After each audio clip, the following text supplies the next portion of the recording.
Eso también funciona. Okay, so I think it's time to continue with the second lecture this morning. So this second lecture will be on evolution of massive stars on core collapse supernova, and will be delivered by Gabriel Martinez Pinedo. So Gabriel is a pleasure to have him here. He did his PhD at the University Autónoma de Madrid basically on cell model calculations and nuclear theory. And then he started to work on different postdoctoral stages in Caltech, Basel, Aarhus, and he was moving a little bit more and more towards nuclear astrophysics and using this cell model calculations in understanding more in particular, for example, nucleosynthesis process in different stellar scenarios. And he got a position as ICREA researcher in Barcelona. From there, he got then another position at GSI Darmstadt in the theory department. And since some years ago, he was appointed as professor at the University of Darmstadt. He continues between the University of Darmstadt and GSI. And so, thank you very much for coming. Yes, thanks. Yes, now it is working. Okay, I left my office, like, because technically I wasn't, so.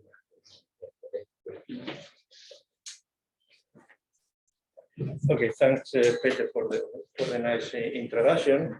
So as he has already said for this lecture, I will mainly focus on the evolution of massive stars and corporeal supernova. These in principle are those stars that produce the neutron stars that Isaac told us, but they also may produce other objects like black holes, stellar mass black holes that are also kind of candidates for LIGO big rotation. I will mention something about that during the lectures. Let me see if this works. So now when we talk about star, I mean a star in a different, why it does not work? Okay, now. A star in a different context than what Isaac mentioned. In this particular case, we are talking to a star like our sun that produce energy. So in this sense, a star is a self-luminous gaseous sphere. And basically, the fact that it's continuously emitting energy means that there has to be some source of energy. And this is, as we will see, produced by nuclear fusion reactions. So in some sense, a star is basically a self-regulated nuclear reactor. Basically, during the most of the life of the star, the regions where nuclear processes operate is basically kept at a constant temperature, which is basically the ideal temperature for this energy production and also how the energy can come out. So the stars are also basically in the so-called hydrostatic equilibrium, in which basically there is almost a perfect balance between the gravitational forces and the differential pressure forces. This gives you basically the most basic equation of stellar structure equation, at least in the Newtonian limit, which is basically applicable for the condition of the structure of the regular stars, where you have this equation that gives you the derivative of the pressure, and this relates to the enclosed mass as a given radius and the density. So in addition, in order to compute the stellar evolution, you need further equations that account for how the energy is transported, typically is produced in the interior and transported to the surface, and to the change of nuclear composition from nuclear reactions. And in addition, of course, you have to supplement this by an equation of state. But in this case, of course, the equation of state is in principle simpler than in the case that Isaac was mentioned.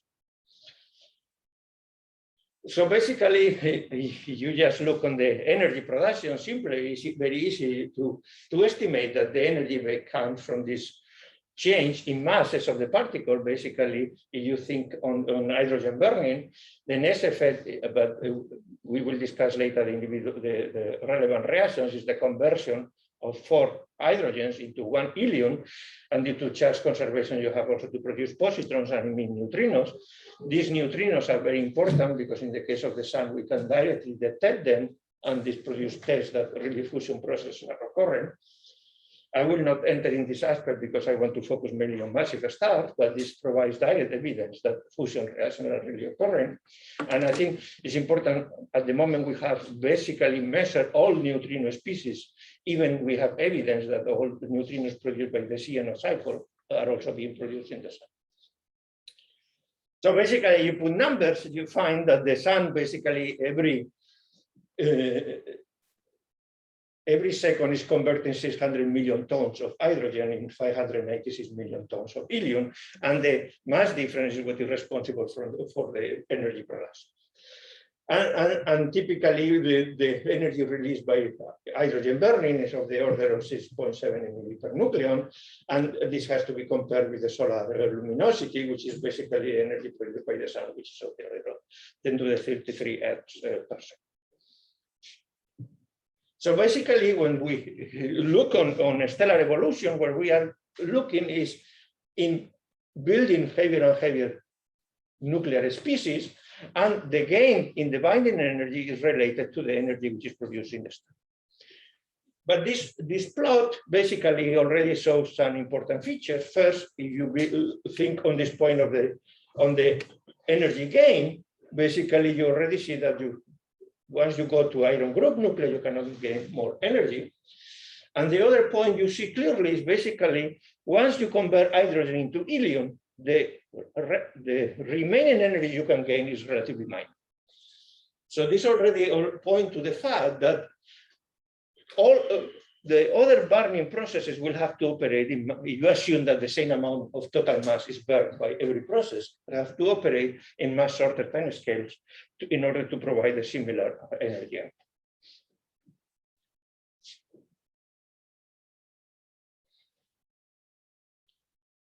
Okay, so now let's, for example, think qualitatively on the evolution, and basically what we can classify the stars into main categories, but here I included a third one because I will also try to discuss a little bit about this third category.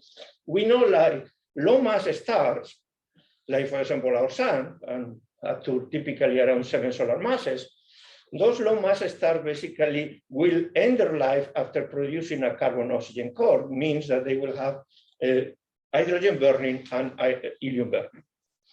At the end of this life, they will produce a planetary nebula and typically a carbon-oxygen white dwarf.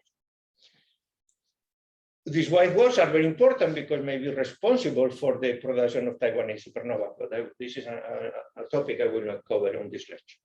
If we go to the other extreme, very massive stars, these very stars typically around 11 larger than 11 solar masses, this star will go through all the burning processes. These are the processes that we'll discuss during the lecture. And at the very end, they will either they will lead to a core. The core will be unstable, and a final outcome may be either a black hole or a neutron star. So, but now there is an interesting intermediate mass star, and this is basically the most uncertainty regime because it depends a lot on the modeling, but also depends also on the nuclear input. Those stars are able to burn carbon, and at the end of the evolution, they produce a carbon-oxygen neon core. And now, depending on the process, I will come back to that later, that occur in this core at the end of the evolution, they may either explode like a thermonuclear explosion, or they may also produce, lead to a core collapse, and then they will tend to produce a neutron star. In principle, a low mass neutron star. And indeed, for example, there had been a lot of discussion. This picture, for some of you may know, corresponds to the Crumb Nebula. There had been a lot of discussion that this Crumb Nebula may have been produced in one of these electron cation supernovas simply because the mass involved is relatively small in the red.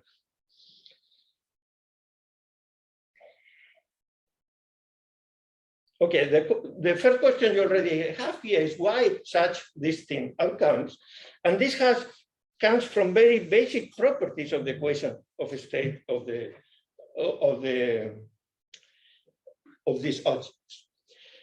Basically, what this plot shows is the evolution for different stars And the main characteristic can be computed, determined by the very simple assumptions of the log of the temperature in the center of the star versus the density. So basically, as the star evolves, the density grows. But now, as the density grows, the temperature also starts to grow. And one can show that basically the temperature grows like a power law of the central density, and the coefficient depends on the mass. Basically, more massive stars will have higher temperatures. You can understand that because you need higher temperature to support a higher mass. So now the very low mass stars basically will never reach temperatures high enough to really lead to any burning processes. And the interesting thing is that for all these low mass stars, there is a temperature that grows and then at some point reach a maximum and then burn out. So this change on trend has to do with the properties of the equation of state, at least the electron part of the equation of states. As the density increases, at some point the electrons will become degenerate. So then they become a major contribution to the pressure of the equation of state. So at this moment they are degenerate. In fact, these lines mark the change to degeneracy.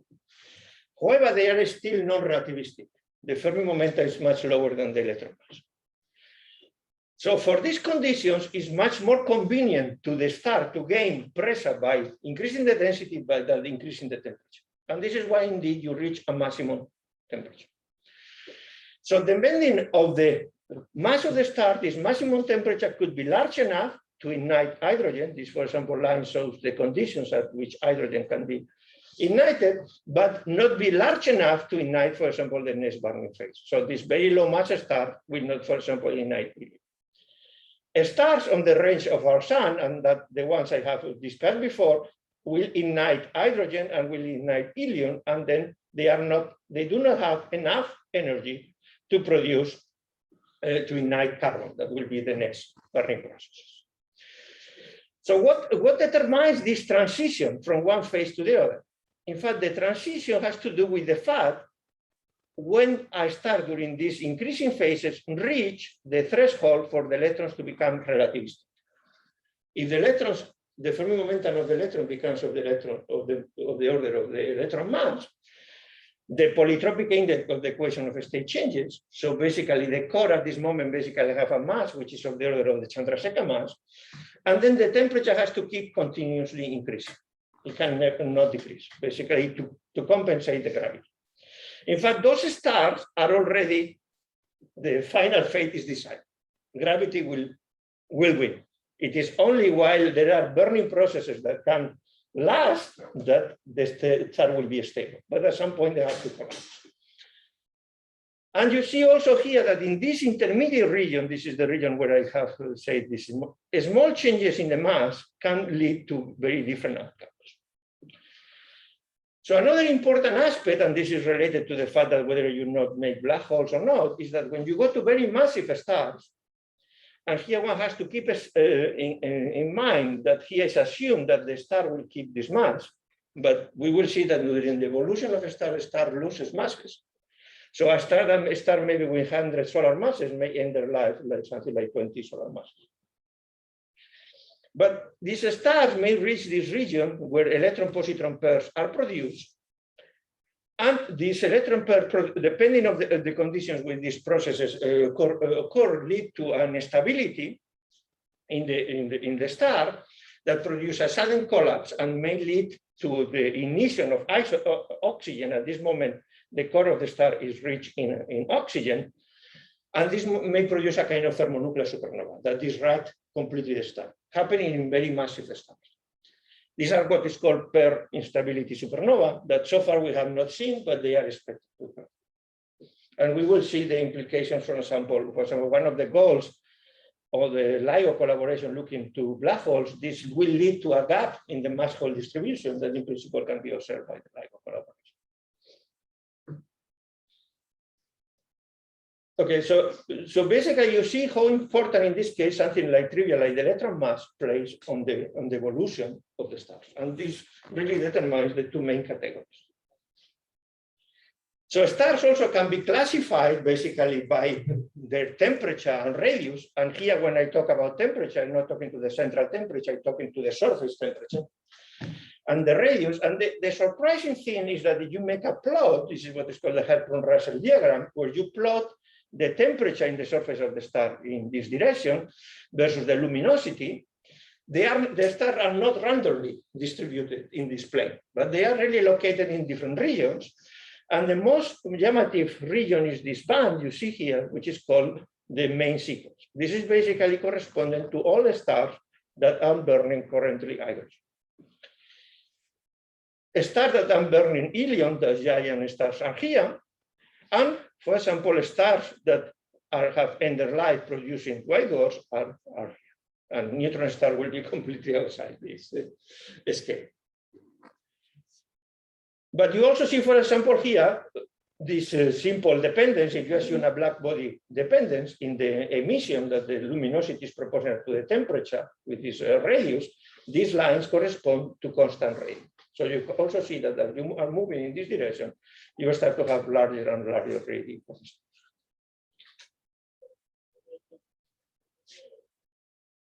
Okay, so now let's consider on this.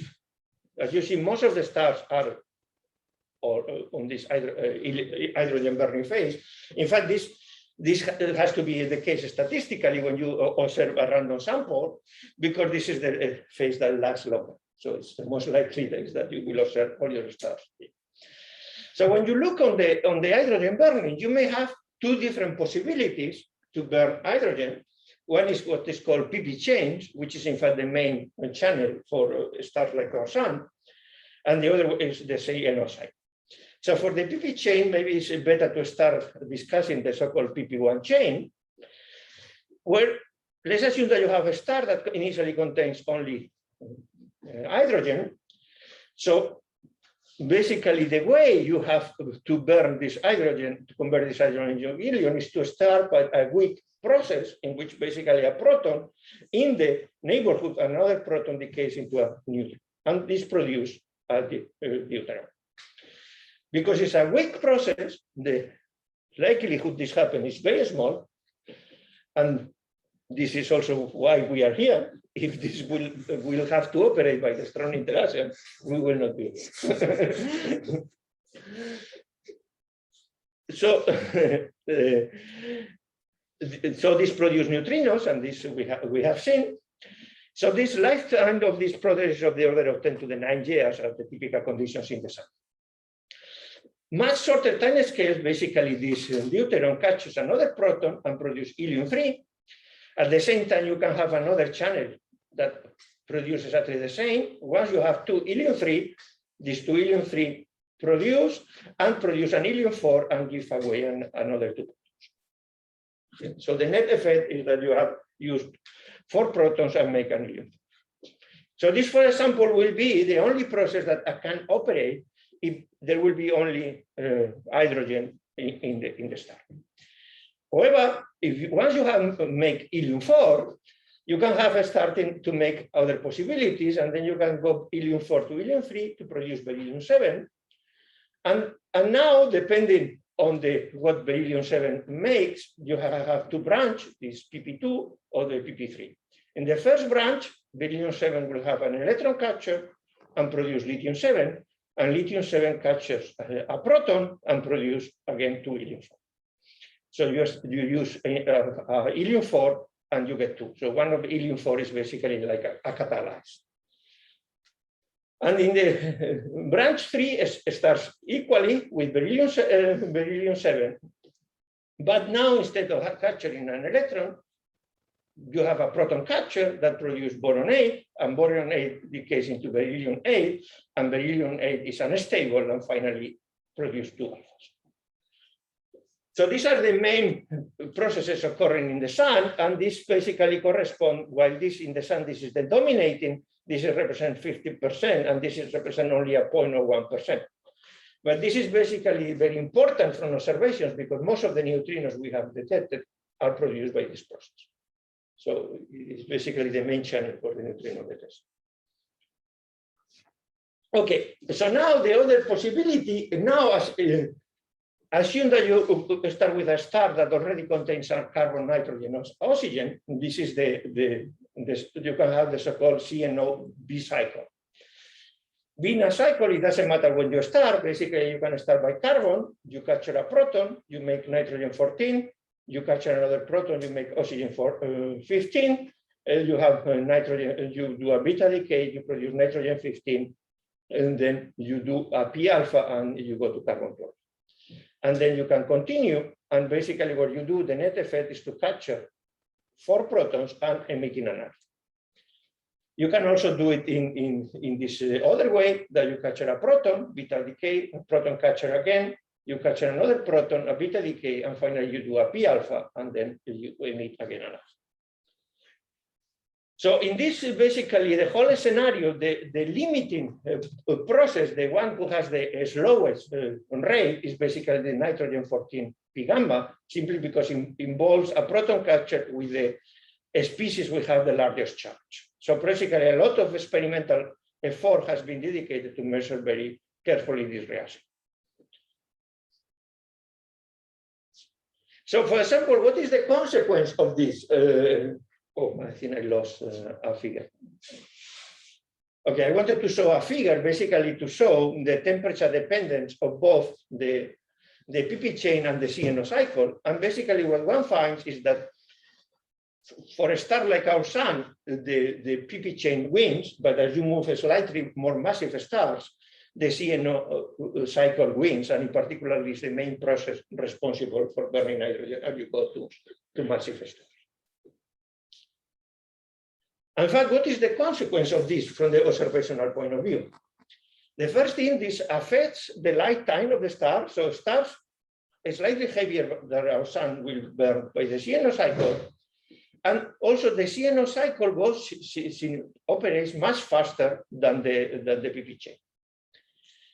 Basically, because it's not the weak processes that operate much faster than the initial PP reaction.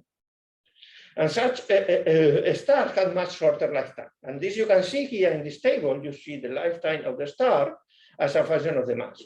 So a star like our sun will live of the order of 10 years, while as you go to more massive stars, you start only to have lifetimes of millions of years. So there is more than a factor of 1,000 difference. Okay? So now, what will be the consequence of this if you observe? Now, if you look on the Hepburn-Russell diagram, but now of a cluster of galaxies that all galaxies of stars that all of them has been formed at the same time, you will expect a behavior like this one on this plot. So at the very beginning, all the stars were in the main sequence, but the more massive stars burn hydrogen faster, and they evolve to the red giant phase to burn helium.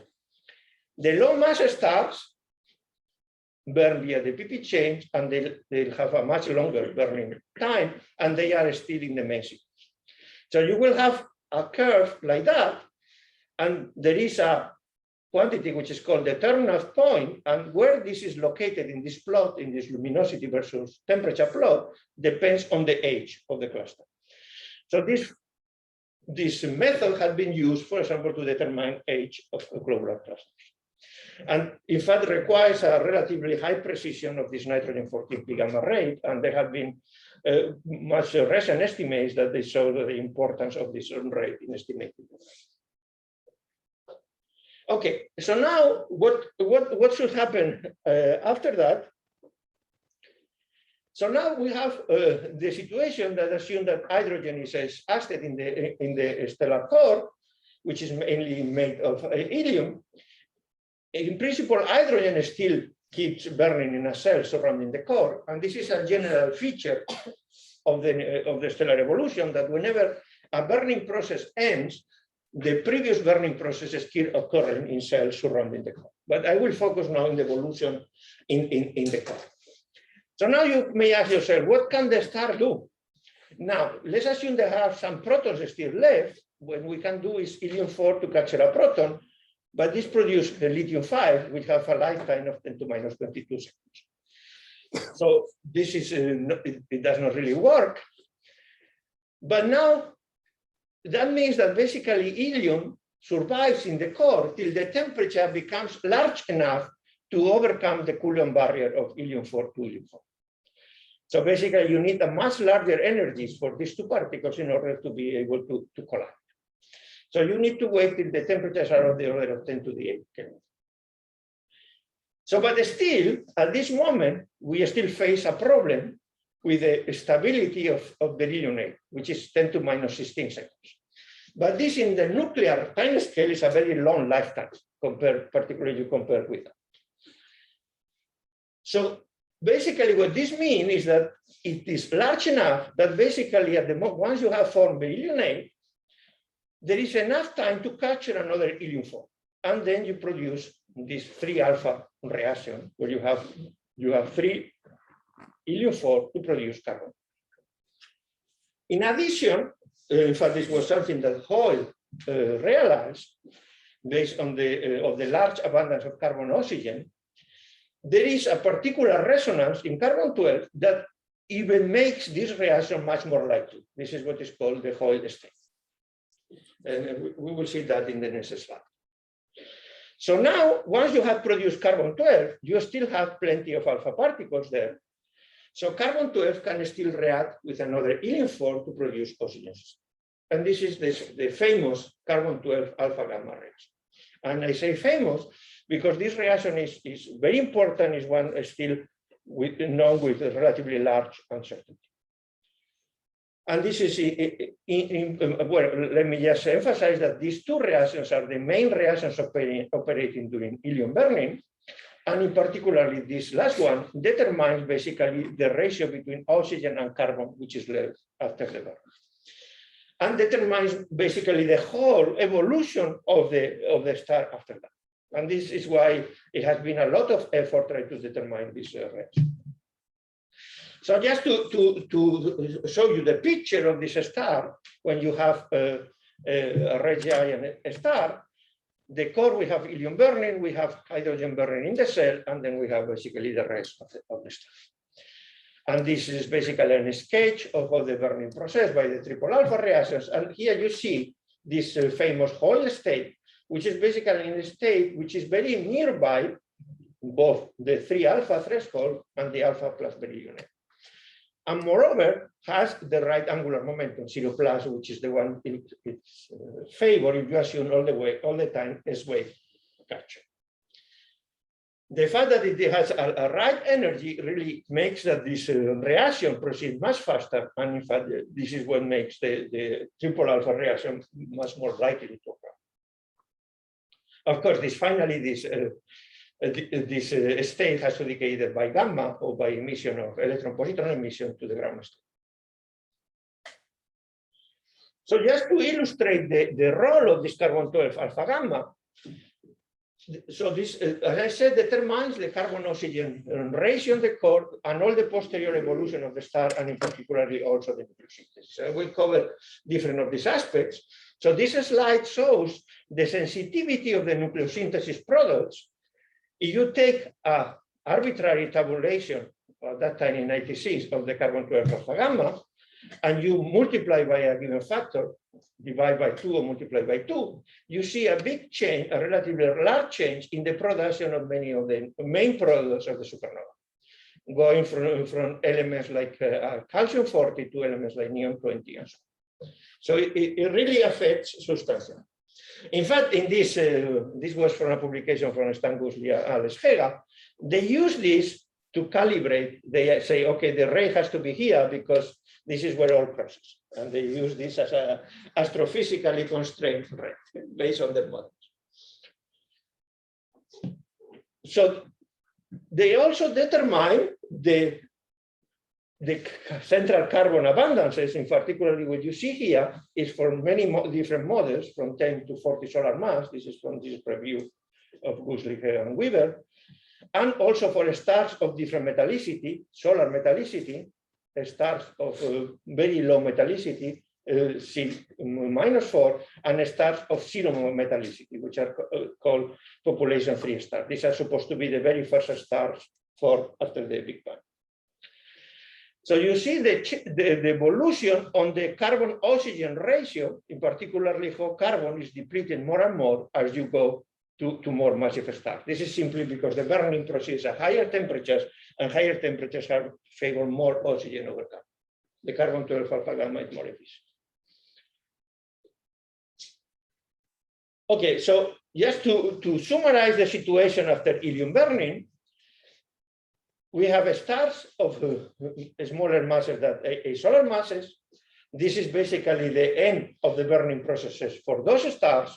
And these stars will eject the envelope during the helium shell burning, and they produce a planetary nebula and white dwarfs. From the nucleosynthesis point of view, they are believed to be the site during the so-called AGB phase, asymptotic giant branch phase, where the slow neutron catch-up process operates. So intermediate mass stars, these are this star, like I said before, the end product of this star is still under discussion. They depend on metallicity, and potentially they can produce either oxygen neon white dwarfs that will lead to a similar planetary nebula and a white dwarf, but in this case instead of carbon oxygen like here, made of oxygen neon, they could leak a thermonuclear supernova, or they can produce an electron catch-up supernova. And then the more massive stars, they can designate carbon under non-degenerate conditions, and the subsequent evolution proceeds basically to corpuscles. These are basically the more important stars from the point of view of nucleosynthesis, because they contribute to the enrichment of the interstellar medium, and the end product either could be a neutron star or a black hole, depends on the mass, on the metallicity of the star. And this is indeed what I want to show in the next slides. This is again from the plot of Stan Goosley, the review of Goosley and Hela. So these are stars of solar metallicity. What is plotted here is the initial mass of the star, and this is the final mass, either the final mass of the star, the mass of the mass of the rebel. So for low mass stars, they do not lose mass during the evolution, and they basically keep their mass. But at the very end, during the AGB phase, they lose a lot of the whole envelope, and they produce a carbon-oxygen white. And there could be a range where they produce a neon oxygen white. Now, at some point, we will have all the burning processes, and there will be a range of stars that produce neutron stars. But you already see that they start to be a substantial mass loss. So this will be the mass of the star at this moment without mass loss, and this is with due to mass loss. So these stars have already reduced. Even if you start at 15 solar mass, you may end with something which is of the order of 10. At some point, you expect a transition to a kind of black hole, and then the black hole formation, and then the situation becomes much more uncertain, because basically at this moment you have many different prescriptions how to treat the mass loss. And depending on your mass loss treatment, there could be even stars that you have a kind of neutron star formation again. But I think the most interesting aspect is what happens when you go to zero metallicity. At zero metallicity, basically the main difference is that there is no mass loss. The mass loss is basically related to the opacity of the material that depends on the composition, and the lower the set, the less opacity. In this case, I'm talking about photon opacity. And there is basically no mass loss. And also you can make much higher mass stars. So in this case, for low mass, this evolution is similar. You make carbon oxygen neon, you make neutron stars, but then at some point you start to make black holes. But then the interesting thing happens that you may have this region where you reach this pair instability, that basically during this pair instability, you ignite oxygen under explosive conditions, degenerate conditions, and this basically destroys the whole star, like a thermonuclear explosion. And this is expected to produce a gap somewhere between, in this case, 100 and 300 solar masses in the distribution.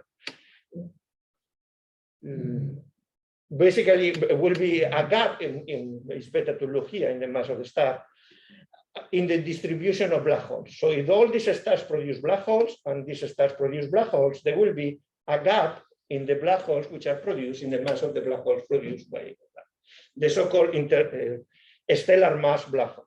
And in principle, this is something that is one of the targets of LIGO Virgo when enough black holes have been measured to determine the magnitude of this gap. In fact, there has been a recent study, this came in the archive relatively recently, where they have looked on this gap, on the sensitivity of this gap to the carbon-12 alpha gap. And in particular, in this case, the most important uncertainty is due to the temperature dependence of the carbon-12 alpha gamma. Because you are exploring this at different temperatures, depending if you are in cold burning, cell burning, and explosive burn.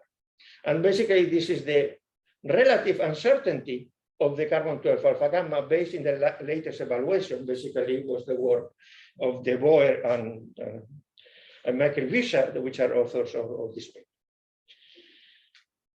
So this paper also looks on the likelihood that LIGO Virgo will be able to measure this gap by looking different waveform models for neutron stars. But here, just look on the dependence of this gap. In this case, via this parameter that measures the uncertainty on your carbon-12 alpha gamma. So you have black holes being produced on this range and black holes being produced in this range. And in this range, there will be no black holes. Basically, depending on your carbon-12 alpha gamma value, you see that you have a gap between 40 solar mass black holes and 120 solar mass black holes. And this is something that LIGO Virgo would like to do. Okay, so now what about the evolution of these intermediate mass stars?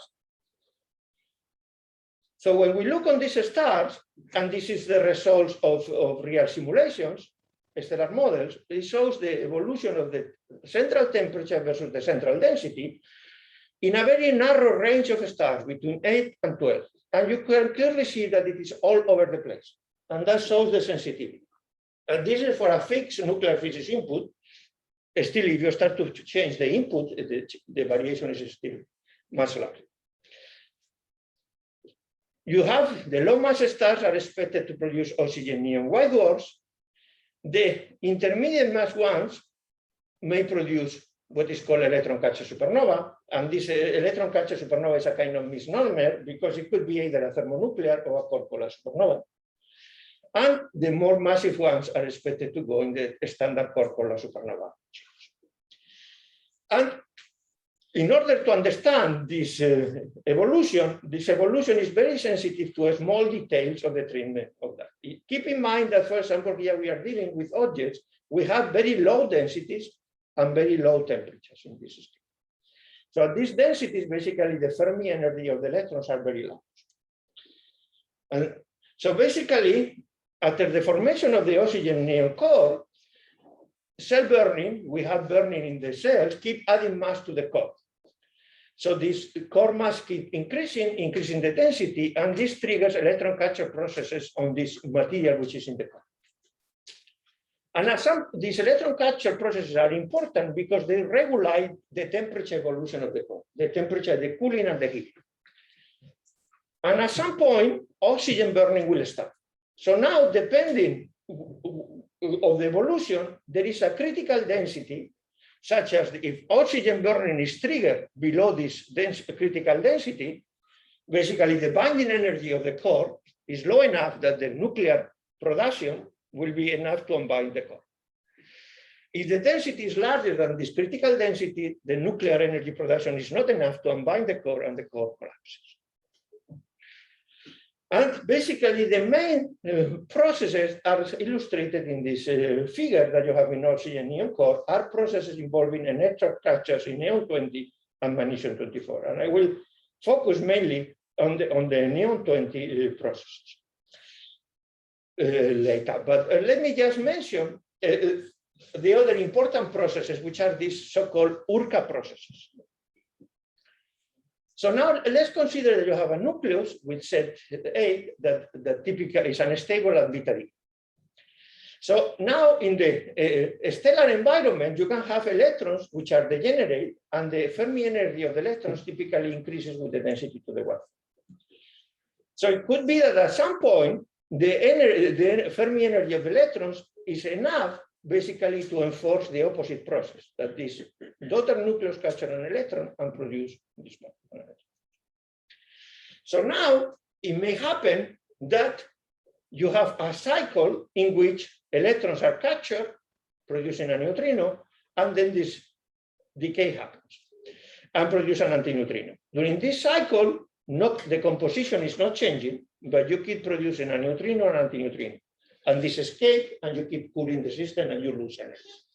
So basically, this is what is called Urca process, because you lose energy basically in the same way that people were losing money in this Urca casino. Rio.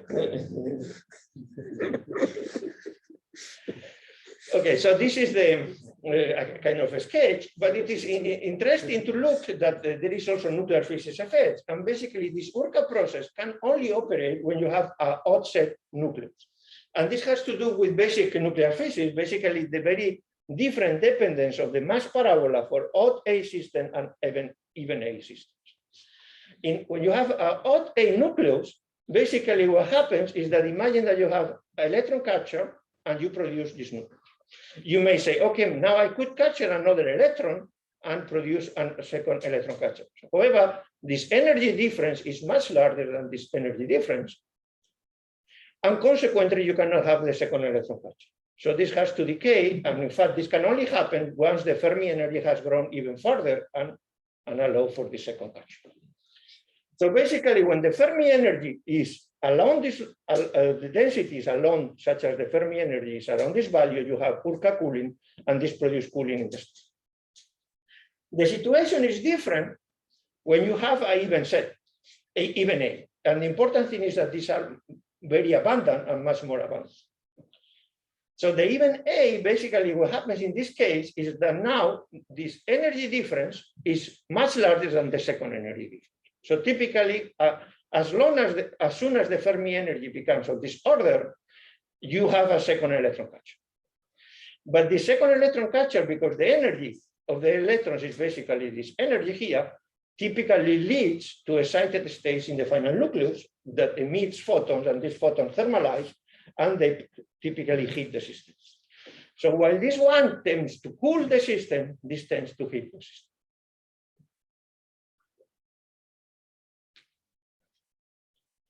And in fact, as I mentioned before, one of the most relevant cases is Neon 20.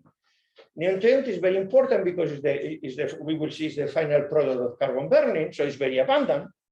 So as I said, accretion leads to the capture in electrons on Neon 20 once the Fermi energy is equal to the mass difference between fluorine and Neon 20. But now, in Neon 20 and fluorine 20, there is a particular structural problem, is the fact that in order to capture electrons from Neon 20 to the fluorine 20, this has a 0+ and this is a 2+. This in beta decay is what is called a second forbidden transition, even if the name forbidden is a misnomer, it's not really forbidden, but it is strongly suppressed. So this transition is strongly suppressed and does not happen. So that means that basically in the star is only happening by the thermal population of this star, but the temperature is very low and it's very difficult to populate this state. So you really have to wait a long time for this capture to operate if this forbidden is not considered. So many years ago, around 2014, we pointed out that this forbidden transition was very important. It was finally measured in Uvascula, basically in 2018. And this is basically, we were able to measure very small branching ratio in the experiment for the decay. What they measured the experiment was the decay, but in theory, we are interested in the opposite process. And from this measurement, we can determine the capture, the electron capture, and the stellar conditions. An important thing is that if you look on the conditions of the different transitions, you see that in the range of interesting, the transition from the 2+ to the 2+, this one here, sorry, from the 0+ to the 2+, this dotted line, dominates the rate and in fact increases the rate by many orders of magnitude in the relevant range. So when you look this in the evolution of the star, you see this typical evolution. And in fact, you see the effect I was saying. What is labeled here is when a different nucleus become important. When you have a own nucleus that it become important, you have Urca cycle and cool, sodium 23 cools, magnesium 24 it heats. And now, as the moment when the Fermi energy becomes enough to catch an anion 20, you have different branches. If you do not consider the forbidden, that was this standard treatment, basically where you go, the star can only ignite when the density becomes very large, and this ignition happens basically at such a high densities that you basically collapse. In this particular case, the ignition may happen much earlier, the ignition of oxygen, and you also lead to a change in the structure of the star. In what is shown here, in particular, is the temperature profile, and you see that it leads to a peak in the temperature off center at a radius of the order of 100 of kilometers. So typically, this also favors the thermonuclear channel over the collapse channel. In fact, from this data, at least from the nuclear point of view, the final outcome of this star is favored to be a thermonuclear explosion. In fact, there was basically a very recent natural astronomy paper where they have claimed to have seen for the first time an electron capture supernova. Basically, what they identify the supernova is from the light curve, but basically from the light curve nucleosynthesis, you cannot distinguish if it is thermonuclear or neutron star. You will need to, or collapse, you will need to see the neutron star. And this so far has not been identified. But at least it shows that these objects exist and they may produce an interesting outcome. Okay, so now let's go to the massive star evolution, and this basically supports the summary of the nuclear burning stages for a star of 20 solar masses. What you see is the main fuel, what is the main product, the secondary products that may be important from nucleosynthesis, but I will not discuss that, the temperature at which each process occurs, and the time that it lasts, and what are the main reactions. So for hydrogen burning, basically is the CNO cycle. Helium burning is the triple alpha plus carbon 12 alpha gamma, and you clearly see how the temperature is increasing. So this increase of the temperature basically is related to the fact that you need higher and higher temperature to overcome the Coulomb repulsion of the nucleus. So you need higher kinetic energies for the nucleus. You also see a very strong decrease in the time for burning. So you go from tens of millions of years to things which are basically of the order of a few days for finally silicon burning. So this is related to two things. One is related to the fact that we saw at the very beginning that this gain in binding energies is being suppressed more and more. So basically, in order to produce the same energy output during the silicon burning, basically you need to burn more mass, and this is why you run out of fuel in much shorter time. But the other equally important aspect is that as soon as you move from helium burning, most of the energy which is produced in the star is gone in neutrinos. So the neutrinos are a sink of energy, and the star loses such amount of energy in neutrinos that basically even needs to keep much further burning. So this is, for example, seen in this plot. This is a typical plot from people doing stellar evolution, what is called Kippenham plot.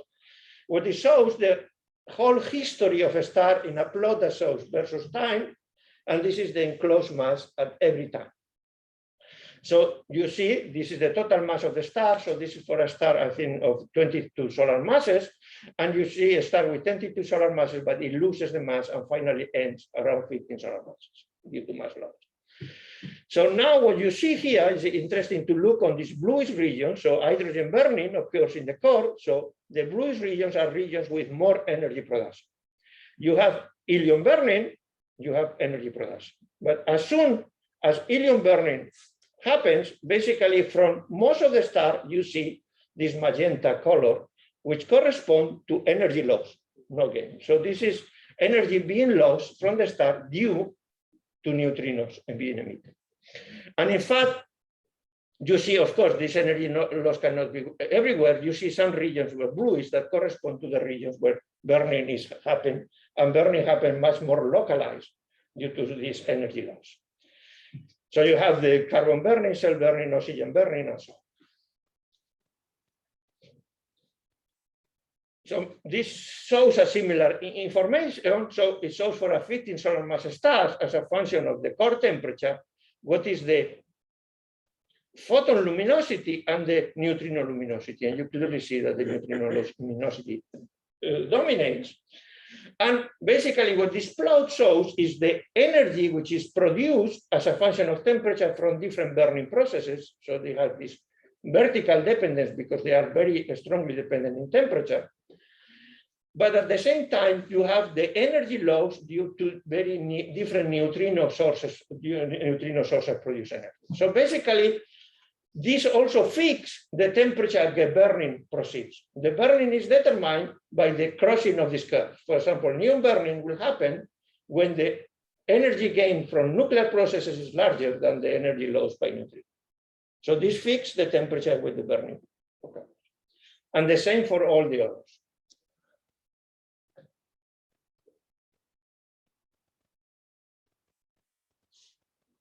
So now let's look onto carbon burning. So carbon burning typically happens, and these are the typical conditions that it happens. And the main reaction is basically the fusion of two carbon nuclei that produce magnesium-24 in an excited state. And this magnesium-24 basically decays by emitting either neutrons, alphas, and protons. And this one is basically the main channel. So there is already something interesting happening here. This is already you start to see that you start to produce secondary products like neutrons, alphas, and protons, which is again recaptured. So this complicates the whole dynamics. And basically this magnesium-23 decays later to sodium-23. So the main products of this burning are neon-20, magnesium-24, and all these other nuclei which are produced by successive neutrons and proton capsules. And of course, you have also oxygen-16 that has still not burned. So basically, the end product of this burning process is neon-20, oxygen-16, and magnesium. And this is why I was talking in this intermediate mass star, you have mainly oxygen, neon, and magnesium. So, however, differently to the intermediate mass stars, the temperatures are already much higher in these massive stars. They are not as low on this one. And that can lead to the next burning processes, which is neon burning. And this neon burning is a peculiar burning process because while all burning processes are basically driven by fusion, this is driven by photodissociation.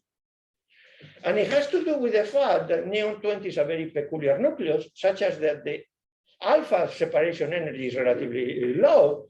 So basically, it's very, due to the high temperatures achieved in the core, you may have that a photon destroy neon-20 and produce oxygen-16 plus alpha.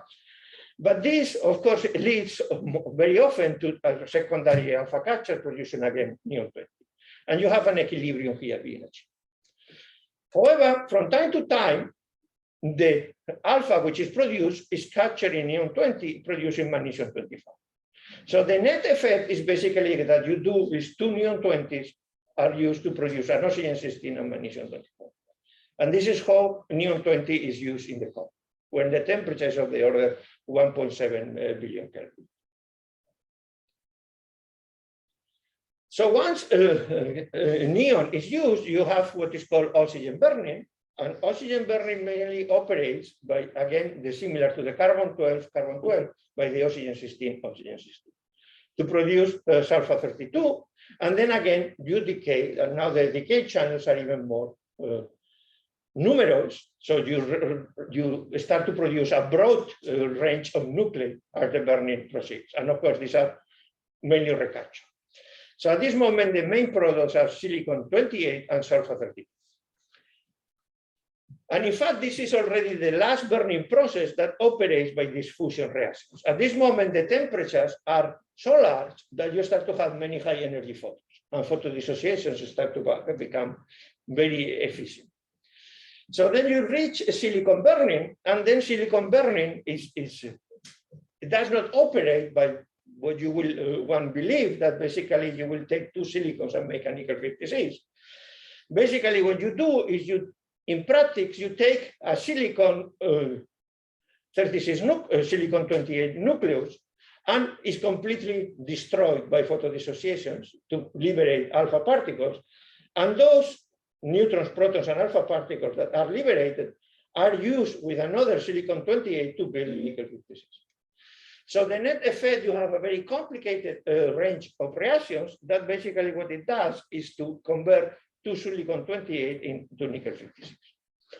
The gain in energy is relatively minor, and this is why this phase lasts very little. So at this phase, the temperatures have already so large that you reach this phase where you reach the core of the star, reach what is called nuclear statistical equilibrium. So in nuclear statistical equilibrium, basically what it means is that the processes mediated by the strong electromagnetic interactions proceed in such a fast time scale that are much shorter than any other evolutionary time scale of the system. So evolutionary time scales, we are talking about evolutionary time scales of days. So these nuclear processes are so fast that you have an equilibrium basically between the creation of any arbitrary nucleus and its destruction. So this corresponds to a quality between chemical potentials, and this is, for example, what Isaac was also talking in the case of neutron stars. However, the situation here is much more simple, because here we can assume simple Boltzmann expression for the chemical potential, like a non-interacting gas. And if you do that, basically you have very simple expression, and you have this basically simple Saha equation that tells you the abundance of a nuclear species depending on the nuclear property, which is the binding energy of this nuclear species, and the temperature and the density of the environment. But there is an important quantity also appearing in this Saha equation, which is the partition function of the nucleus, which is a measure of the internal degrees of freedom of the nucleus. And this you can show by basic arguments that should increase like the exponential of a parameter times the temperature. And this is very important because thanks to the fact that the partition function scales so strongly with temperature, during the collapse of the core, as the temperature increases, for the system is much more convenient to keep increasing the thermal internal excitation of the nucleus that produce kinetic energy for the particles. And this makes that the composition remains in nuclei during the collapse and makes possible that you make a neutron star. In fact, the very first simulations of Korkola supernova did not include this effect. And basically what they lead is the dissociation of nuclei, producing neutrons and protons, and the thermal energy was so large that the star was blown up. So you did not make a neutron star. So in fact, it was the famous Bethe, Brown, Latimer, what was the other paper that point this effect. Okay, so now let's consider that we have. So now you have 1 hour. No, we don't. Yeah, we have. Okay, so now the star has reached the Earth burning processes, and in principle, we expect that will produce a Korkola supernova. And the best known Korkola supernova is supernova 87A. This was observed in the Large Magellanic Cloud at around 55 kiloparsecs. And basically, when you assume that this type 1, type 2 supernova is produce a neutron star, one can estimate the gravitational energy of the final neutron star to be of the order of 10 to the 53x. And then this is the maximum energy that you have to liberate, basically, during the Korkola supernova. And now you can compare to other energies you see. In particular, you can see the the energy you see in the radiation, this very bright object, and this is of the order of 10 to the 50 ergs. You can also measure the kinetic energy of the Jetta, and this corresponds to the 10 to the 51 ergs. And you already see that there is a mismatch between these numbers. And the question you may ask already is, where is this energy going? And the answer comes that it really goes into neutrinos. This was predicted by theory, but in fact was confirmed by the detection of neutrinos originated from the supernova. That's basically confirmed that typically you produce neutrinos of energies of the 30, 40 MeV, and you for a time scales of the order of 10 seconds. Another important aspect of this observation is that they produce a light curve, which is related to nucleosynthesis, but I will mention this later. So now if we look on the structure of the star at this moment, the star basically has an onion-like structure where you have these burning processes. As the mass of the iron core grows, it becomes unstable, and once it reaches the Chandrasekhar mass and leads to the collapse. And the evolution of the core basically is illustrated here in these cartoons from this review of Thomas Janka.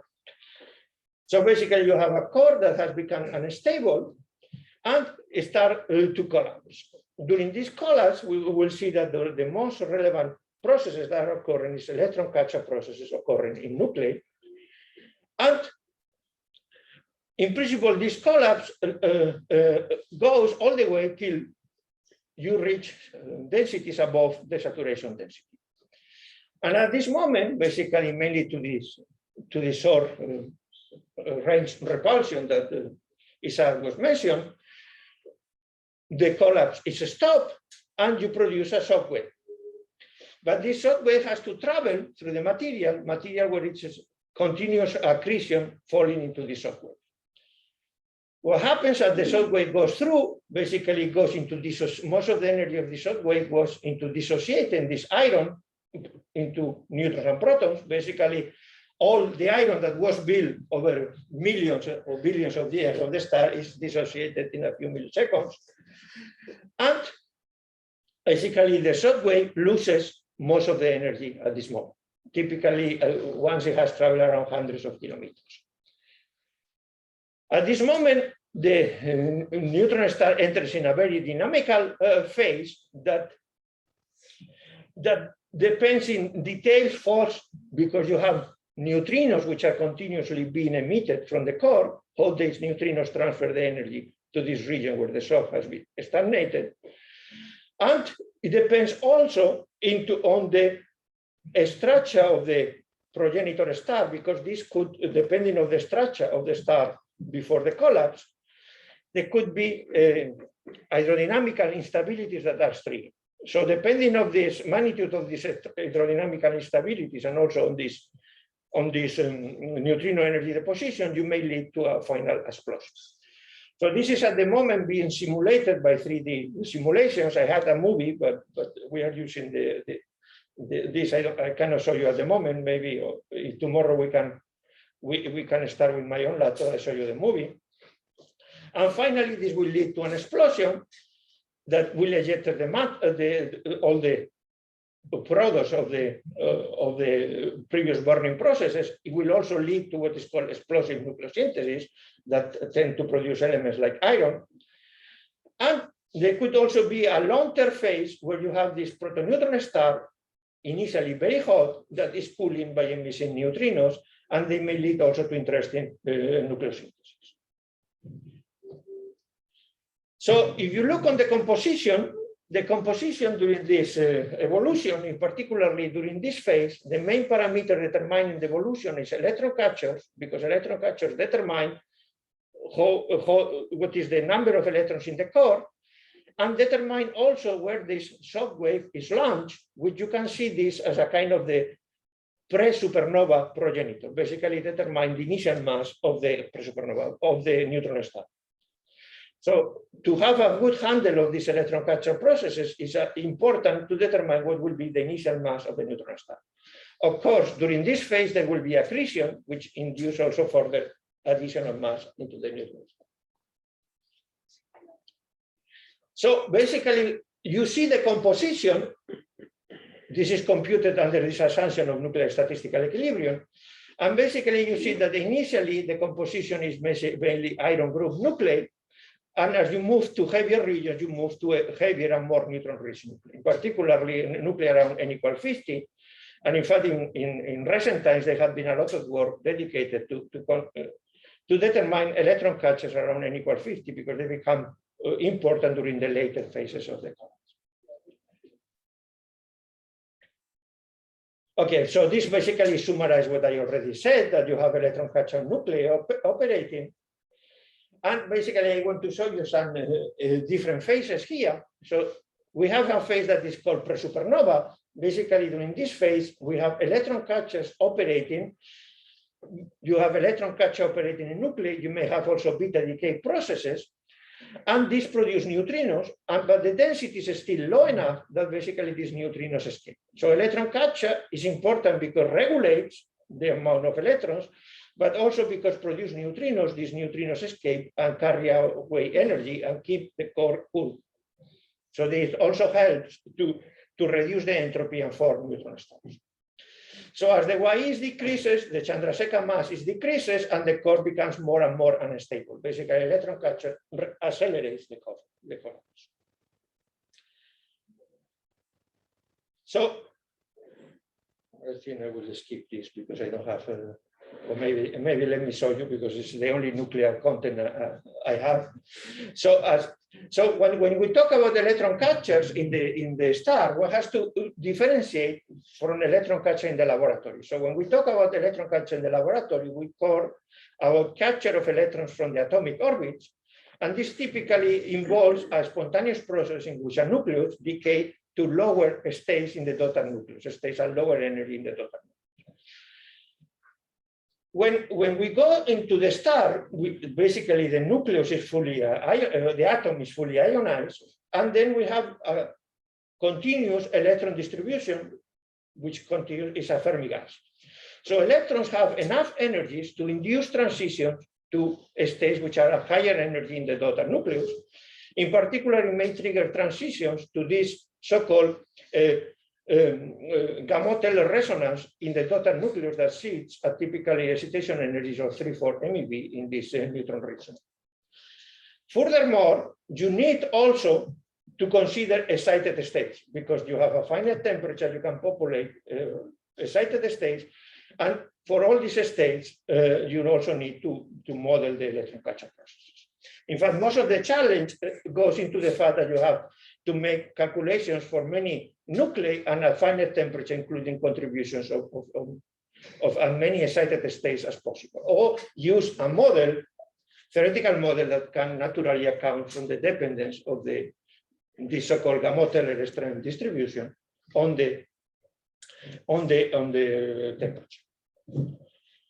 In fact, just to summarize the results, there was this paper of Cole and collaborators in 2012, which basically combined available experimental data and theoretical calculations.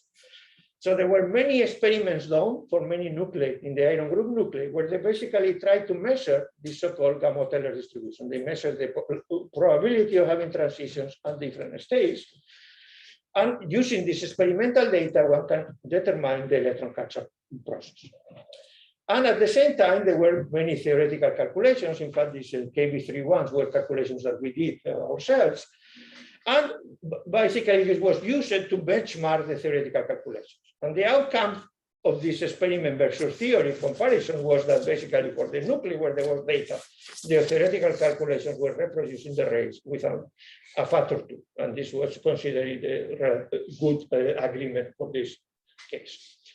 Of course, what happens to more neutron-rich nuclei, as those are relevant to later phases, we do not know, and there are efforts to measure the relevant information on more neutron-rich nuclei. Okay, so now what happens as the collapse proceeds? As the collapse proceeds, we will reach a moment in which the density becomes large enough in the core such as the neutrinos are trapped. That neutrinos are trapped basically means that the the time for the rest of the core to collapse is much longer than the time the neutrinos need to diffuse out of the core. So the neutrinos remains in the core. This needs to be modeled dynamically in the simulations, and this requires to consider all the neutrino processes, in particular this coherent neutrino scattering. This was experimentally determined very recently, but it has been used in core collapse supernova for a long time. And in fact, without coherent neutrino scattering, there will be no supernova, there will be no trapping. So it has been known that it has to exist for a very long time. And basically, you need also to model these electron catchers processes. Let me skip that, and I will just focus on what happens after that. So basically, at this moment, when neutrinos are trapped, you form the so-called homologous core, and this represents a central region of the star that collapses like a single unit. Basically, is the inverse of the expansion of the universe. In this case of having an expanding, you have a contracting universe, but the physics is very similar in internal. There is no center of the expansion. Basically, every point is like their own center of the contraction. So now this mass of the homologous core is basically your initial mass for your neutron star. So this collapse continues of this homologous core till the central density becomes around twice the central density. And this moment, there is a transition, a uniform nuclear matter, but in this case, at final temperature. So sudden increase in pressure stops the collapse and produces a shock wave that basically the shock wave is launched at what is called the sonic point. The sonic point basically represents the point in which the speed of sound is equal to the velocity of the infalling material. So basically it's a transition from, the velocity of the infalling material goes from is equal to the speed of sound. So it's the supersonic to the non-supersonic regime. So the passage of the shock dissociates nuclei into free nucleons, this cause of the order of 8 MeV per nucleon. And in addition, basically, once the shock wave reaches low enough energies, you basically produce what is called a neutrino burst that in addition produce a large emission of energy. And basically all these effects, the neutrino emission and the photodissociation means that the shock starts at a distance of around 100 kilometers.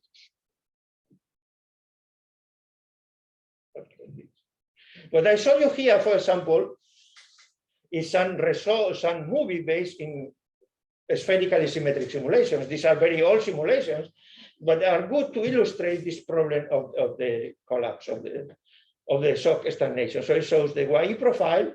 There are two lines corresponding to two different sets of electron catchers, but I just want to focus on the general features.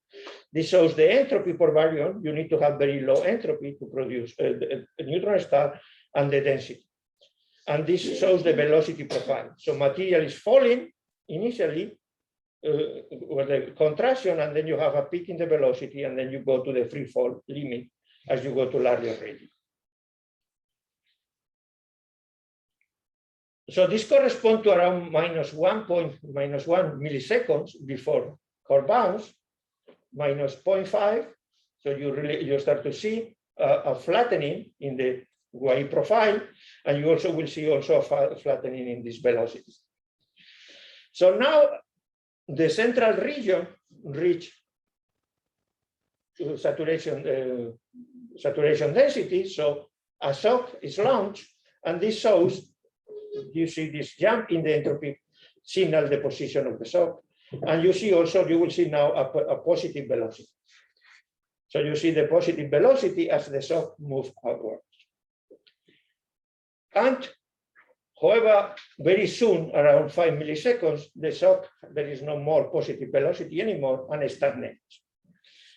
And that was basically the situation in all 1D models. At the moment, we are able to do 3D simulations, and these simulations lead to explosions. But the mechanism can be understood basically by this simple physics. So you have the shock that has stagnated, but now we have material which is falling, and you have neutrinos being produced in the central region of the protoneutron star, these neutrinos travel. So there is a region at the very high temperatures where basically the neutrino emission gains over the neutrino absorption. This is what is called cooling layer. And there is a region where the neutrino heating gains over the cooling. So this produces a net energy transfer from the inner regions to the outer regions. And this leads to the so-called gain radius that was a concept introduced by Bethe. And basically this comes from the fact, if you look on the cooling rate, basically the energy deposition by thermal emission, this is basically scales with the temperature to the power 6. And you can immediately approximate by the temperature goes like 1/r. So this will be like the radius, like to the power -6. The heating, basically you have neutrino absorption, basically depends like the radius to the square, because it's like the flux of neutrinos. So clearly, because this depends more drastically in radius, there will be a radius on which neutrinos can transfer energy. And if the energy transfer is large enough, they may trigger hydrodynamical instabilities. And this is why we need multidimensional simulations, and may lead to a net energy deposition in these layers that basically trigger the supernova explosion. So basically, at the moment, the main challenge in modeling supernova stays in this modeling, these multidimensional effects. And the second challenge stays in describing all the neutrino processes that are important for the evolution.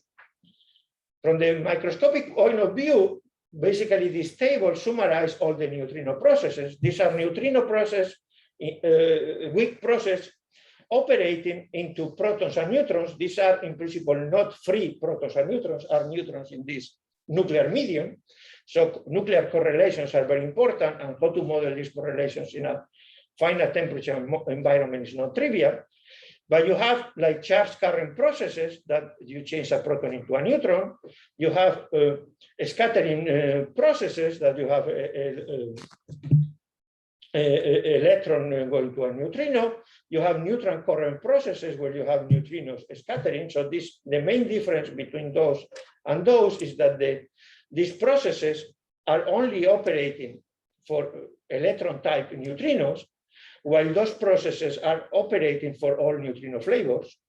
And you have also thermal production of neutrinos by either electron positrons or by nucleon-nucleon breast-travel. And these are the main processes responsible for producing pairs of neutrinos, in particular producing neutrinos of high flavors. So I just wanted to show you this plot because it shows the typical evolution of the luminosities and average energies of a supernova. And this is important because we will be able to observe the next galactic supernova and measure these luminosities. We will be able to have a kind of tomographic map of the supernova. So basically, you have different phases. We have a phase, which is this neutrino burst that happens when the shock breakout of the protoneutron star, when the shock reaches low enough densities for neutrinos to escape. And in this moment is characterized by a burst in nu E burst. We have much larger luminosity. So this is something that we would like to observe for the next galactic supernova. Then we have something which is called accretion phase, where material is falling into the protoneutron star. And during this accretion phase, you have relatively much larger luminosities of nu E and nu E bar. And finally, you have a long-term cooling phase of your protoneutron star. And during this long-term cooling phase, basically you emit neutrinos of all flavors, nu E bar, and nu tau, with similar luminosities. The bottom panel basically shows the typical scale of the average energy from the different flavors. And you have typically this hierarchy that electron type neutrinos have lower energy, nu bar have higher energies, and nu tau have even higher energies. This hierarchy can be explained naturally simply because your neutron star is neutron rich.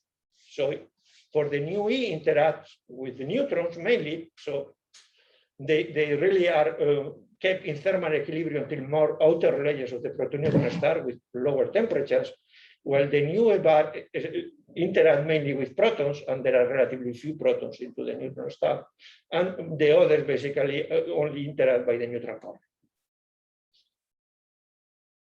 Okay, so I wanted just to see a couple of words about the nucleosynthesis. So the nucleosynthesis in supernova is basically very sensitive to the main product of the nucleosynthesis are oxygen, carbon, and iron. And what is plotted here is basically the production factor, which is basically the mass of a given nuclear species normalized to the total mass of the jet, are normalized to the similar ratio in the sun. So you have oxygen 16 here, which is very strongly produced in supernova. You have also carbon here, and you have all these iron group nuclei, which are those which are co-produced by that. And basically, the nucleosynthesis stops around mass around 8. So important product is basically iron, and in fact, iron is produced like nickel 56 that decays to cobalt 56 and later decays to iron 56. This is what is called this production. Cobalt 56 transformed in super iron 56, and this produces photons. In fact, these pictures are from the wife of Kenichi Nomoto. I don't know if you know Nomoto. The wife makes public books and makes these drawings. So these photons hit the gas, and in fact, this heating of the gas is what is responsible from the light curve and the fact that supernova are very bright objects. In fact, this was the first electromagnetic signature of nucleosynthesis, and this is important because, for example, observing light curves of nucleosynthesis events can tell us about the nucleosynthesis. And in fact, this becomes important in the context of the next lecture, where we, instead of looking to the signatures from nickel 56 decay, we want to look for signatures of R process decay of R process material in the so-called kilonova. So from these observations, you can determine even, because they are very beginning, the light curve just follow the decay of cobalt 56, you can determine how much cobalt 56 was produced, cobalt 57, and even titanium 44 and other species. So you can really learn a lot about the nucleosynthesis just by the light curve. In addition, nowadays we can measure the spectra, and we can model the spectra to high accuracy. So the spectra provides even further information. But the question that always comes, and with this I think I finish, is whether or not supernova can produce the R process. And the R process will be the main topic of the next lecture. In fact, the R process has been extensively studied in the context of supernova in the so-called neutrino-driven wind. Many of you probably have heard about the solar wind. The solar wind, we have a wind of particles coming from the surface of the sun, which is mainly produced by the energy deposition by the photons that comes of the sun. In this case, we have the same mechanism, but in the energy deposition is driven by neutrinos. Of course, you need much higher luminosities because the cross-section for neutrinos is much smaller than photons, but we have very high luminosities during this phase for neutrinos. So these neutrinos deposit energy on the outer layers of the protoneutron star and drive an outflow of material. This material is initially very hot, it makes mainly of neutrons and protons, and then as the temperature cools down, these neutrons and protons recombine, and they may produce final nuclei. Now, the final nuclei which are produced depends mainly in the ratio between neutrons and protons. And this is what the important difference between the solar wind and the neutrino wind happens. That in the case of supernova, we have both neutrinos and antineutrinos.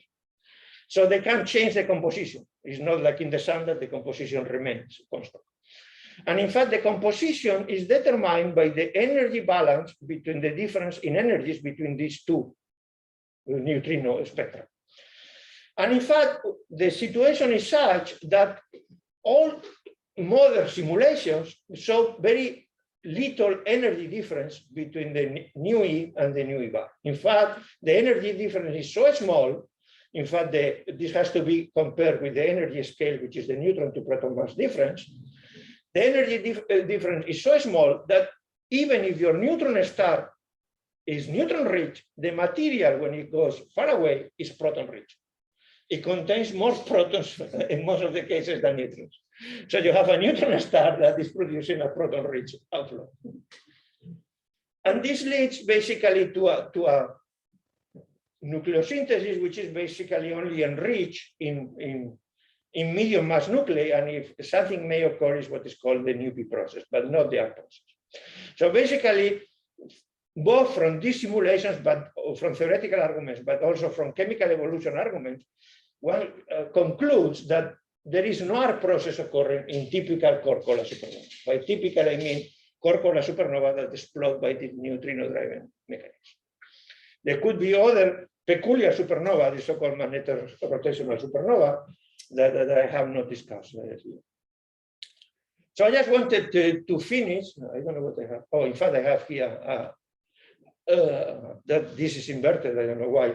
So in fact, there is this so-called magneto-rotational supernova. In this case, the explosion is not driven by neutrino energy deposition, by due to rotational magnetic fields. This means that from the point of view of modeling, these objects are a much more primitive stage, it's much more complicated to model. So the situation here is unclear, but at least there is if the magnetic fields are large enough, and we know that in some cases they have to be large enough because some of the neutron stars probably, Isaac has mentioned, are magnetars, where we find magnetic fields of the order of 10 to the 15, 10 to the 16 Gauss. So those magnetars have to exist somewhere and most likely are produced in these cases. So in those particular cases, you may lead to a nucleosynthesis, which is really producing an R process. But I just want to finish with some reference. So I just put here at the very end some recent reviews, or not so recent reviews, where you can really further read about what I discussed today. And now you have questions, you are welcome to answer. Thank you very much. Nice and comprehensive talk. I don't think we have much time. We're really very tight, so I don't know. I mean, for a few questions. Anybody has a question? Do we have any online question?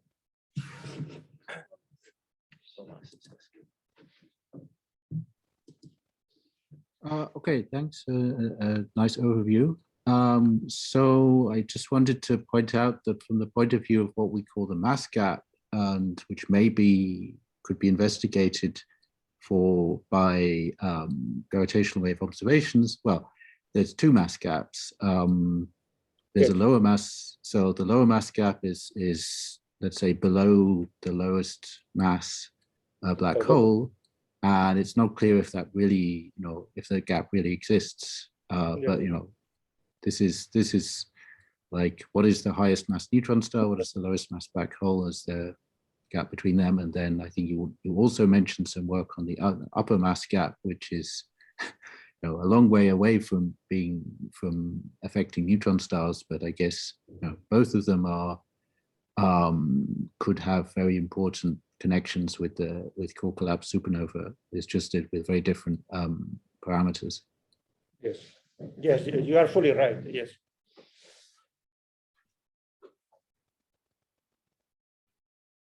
Yeah. So I mean, if I was asked you to bet whether the lower mass gap exists or not, well, what's your opinion? Certainly, I think at the moment we have estimates of, I think coming mainly by GW 170817, that the maximum mass of the neutron star is around 2.1 solar masses. I think this is probably a good limit, and probably is not much higher than that. So now the question is why there is, what is the lower mass of the black holes therefore? In principle, I do not see any reason why there could be no black holes which are slightly above this maximum mass of the neutron star. But this may also depend on the evolutionary stage of those black holes are formed, because it's easily that they accrete material and the mass will increase relatively fast. But yeah, sure. Okay, so well, I think it's clear that there's no absolute prediction from from supernova physics for what is the minimum mass of a black hole? I mean, Yes, this is quite I agree. difficult to answer. Okay, thanks. A priori, I don't see a reason why it will not be black holes basically at the edge of the maximum mass of the neutron star. In fact, there is a not yet. There is a then either B19 whatever, which it was also the measure of two. The one is a black hole, and but the second object was a very massive, but was supposed to be something 2.6, and it's not clear what the Yes, yes. Okay, so I think maybe we should stop here. So we thank Gabriel again for this first very interesting lecture. We have the next lecture in 45 minutes. Yes, Should we, Huh? should we still keep this time or? I Okay, I don't know if you can contact. can